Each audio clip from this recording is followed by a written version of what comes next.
अस्सलाम वालेकुम, welcome to best TV और मैं हूं शेख अनायत।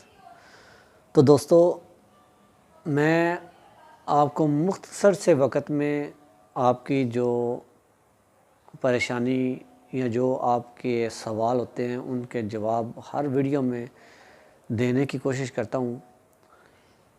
तो जो दोस्त मेरे व्हाट्सएप पे मैसेज कर रहे होते हैं तो व्हाट्सएप पे भी उनको बताया जाता है। मैं एक मरतबा नहीं, 1000 मरतबा भी आपको बताता हूँ, बार बार फिर वही सवाल आप करते हैं। तो अगर इस तरह मैं हर वीडियो में अपना व्हाट्सएप नंबर देता गया तो कुछ ये 5 उंगलियां ये बराबर नहीं होती। तो कुछ लोग अच्छे भी होते हैं और कुछ लोग बुरे भी होते हैं। इस तरह कोई किसी तरह की बात करता है, कोई किसी तरह की बात करता है। इस तरह मेरी मजबूरी होती है कि हर एक को व्हाट्सएप जो है उसका नंबर मैं नहीं शो कर सकता। इसलिए तो आज हम बात करेंगे इराक़ में जाने वाले लोगों के लिए वैक्सीन लाजमी है या नहीं है। और दूसरी बात ये मैं हर वीडियो में बता चुका हूँ कि इराक़ के वीज़े ओपन हैं, फ़्लाइट ओपन है, वीज़े ओपन है, एंट्री ओपन है। हर वीडियो में मैं बता चुका हूँ। फिर बार बार यही सवाल कर रहे हैं। ये एक बार नहीं, मैं हर वीडियो में तकरीबन आपको बता चुका हूँ कि सब कुछ ओपन है। इस वक्त टिकट जो है, टिकट के प्राइस बहुत ज़्यादा हैं, जिसकी वजह से जो लोग हैं वो अपनी बचत के लिए, जो आपके एजेंट्स हैं जिनको आपने पैसे दिए हुए हैं, वो अपनी बचत के लिए आपकी टिकट नहीं करवा रहे।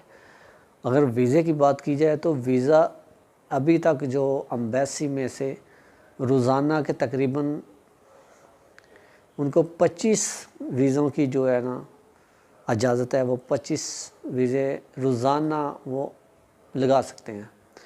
तो वो 25 सिर्फ़ आपके ही लिए नहीं है, वो पूरे पाकिस्तान के लिए है।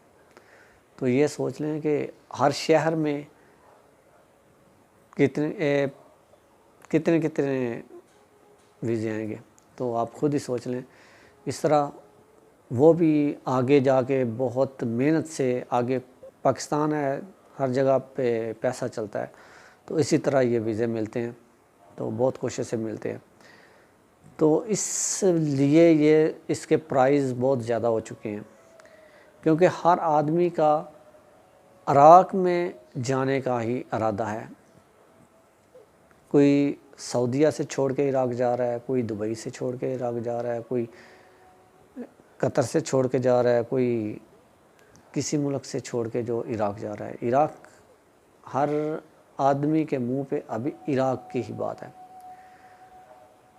तो चलते हैं अपनी दूसरी बात की तरफ। दूसरी बात ये है कि वैक्सीन लाजमी है या नहीं है। जी हाँ, पहले जो आज से तकरीबन 15 दिन पहले जो ग्रुप जा चुके हैं वो तो जा चुके हैं।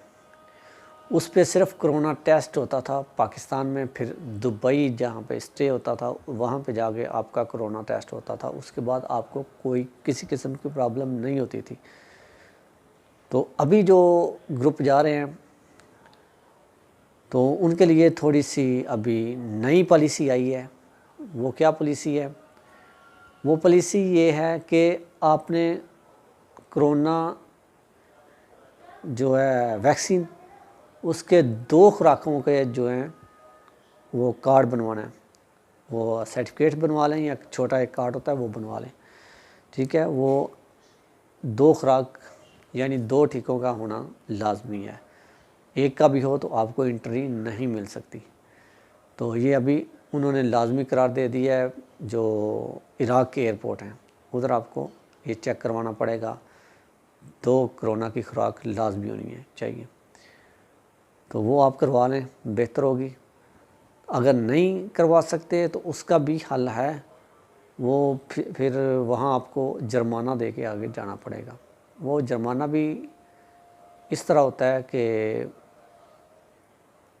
अगर आपका कोई वाकफ़ियत है तो वीडियो बहुत लंबी होती जा रही है। तो आगे हम बात करेंगे कि पाकिस्तान से इराक़ फ़्लाइट जो डायरेक्ट है वो क्या जारी है, ये भी बहुत सवाल थे।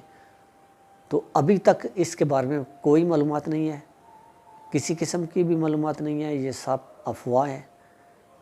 पहले मुहर्रम में गई थी कराची से कुछ डायरेक्ट, अभी तक जो है डायरेक्ट की कोई बात नहीं है, ये सब अफवाह है। अगर कोई हुई, मैं इस जांच पड़ताल में हूँ तो मैं आपके साथ ज़रूर शेयर करूँगा।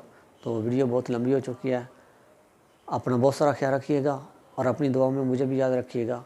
और जो नए दोस्त देख रहे हैं मेरी वीडियो, अगर उनको अच्छी लगे तो मेरे चैनल को सब्सक्राइब करें और बेल आइकन को भी लाजमी दबा दें, ताकि जब भी मैं कोई नई इन्फॉर्मेशन लेकर आऊँ तो आप तक सबसे पहले पहुँचे।